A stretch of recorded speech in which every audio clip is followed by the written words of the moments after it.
सीमा और मधु दोनों देवरानी जेठानी थी। जेठानी सीमा नौकरी करती थी और देवरानी मधु घर संभालती थी।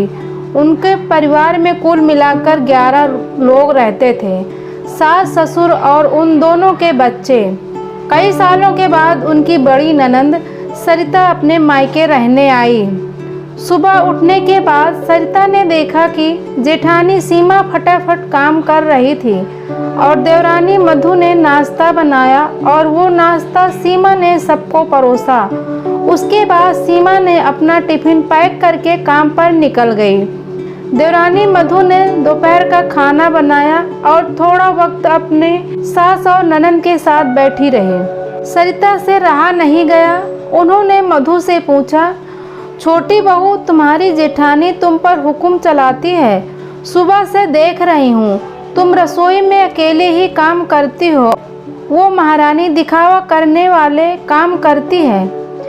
ये सुनने के बाद मधु ने ननंद की तरफ देखा और कहा, ऐसा कुछ नहीं है, मेरी जेठानी बहुत अच्छी है। सरिता बोली, तुम बहुत भोली भाली हो मधु, मुझे सब कुछ समझ में आता है। मधु से अब रहा नहीं गया। वो बोली, ऐसा नहीं है दीदी, आपको सीमा दीदी ने सबको नाश्ता परोसा वो दिखा, पर आपने ये नहीं देखा कि दीदी ने मुझे ज़बरदस्ती सबसे पहले नाश्ता करने को दिया और चाय भी दी। वो रोज़ मुझे सबसे पहले नाश्ता करा देती है। मेरी जेठानी मेरी कितनी चिंता करती है। सबको नाश्ता कराते कराते मैं अपना नाश्ता करना भूल जाती हूँ, लेकिन दीदी मेरा ध्यान रखती हैं, सबसे पहले मुझे नाश्ता कराती हैं। दीदी सुबह जल्दी उठकर मंदिर साफ करती हैं और फूल सजा कर रखती हैं और मुझे 1 घंटे बाद उठने के लिए कहती हैं। शाम को आते वक्त बाजार से सब्जी भी लेकर आती हैं और मेरे पति देव को रात में आते आते देर हो जाती है। मम्मी की उम्र हो गई है, उनके पैर बहुत दुखते हैं, इसलिए बाहर नहीं जाती हैं। और हाँ, दीदी रोज़ शाम को आने के बाद कितनी भी थकी हुई हों तब भी मेरे साथ खाना बनवाती हैं। हाँ, वो मेरी जेठानी ज़रूर हैं, लेकिन हम दोनों एक दूसरे को बहन ही मानते हैं। ये सुनकर मेरी ननंद चुप हो गई। उनकी चुगली मधु के सामने टिक नहीं पाई। शशि शाम को सब्जी की थैली अपनी देवरानी मधु को देते हुए बोली, ये ले, इसमें तुम्हारे मनपसंद लेखक की किताब भी है। ये सुनकर मधु खुश हो गई। तभी सरिता ने शशि को आवाज़ दी। वो शशि से बोली, तू इतनी मेहनत करके पैसे कमाती है और ऐसे फालतू की किताबें खरीद कर पैसा खर्चा करती है, और वो भी अपनी छोटी देवरानी के लिए। तुम दिन भर मेहनत करती हो और वो घर पर आराम करती है। इतना सुनकर शशि बोली, क्या दीदी, उससे आराम करने के लिए कहती हूँ तो भी वो आराम नहीं करती।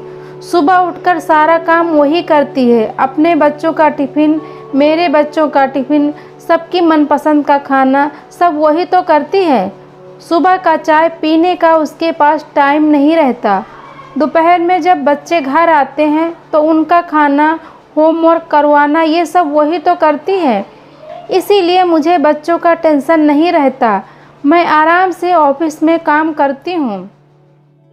के अलावा माँ जी की और बाबूजी की दवाइयों का ख्याल वही रखती है।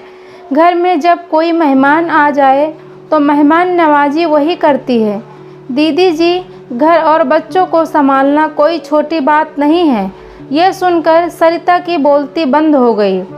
मधु कोई शिकायत नहीं करती है हमसे, वो सब काम कर लेती है। उसे सिर्फ किताबें पढ़ना पसंद है, तो क्या मैं अपनी छोटी बहन के लिए इतना भी नहीं कर सकती? इतना बोलकर शशि अपने कमरे में चली गई। ये सारी बातें मधु की सास पीछे खड़ी होकर सुन रही थी।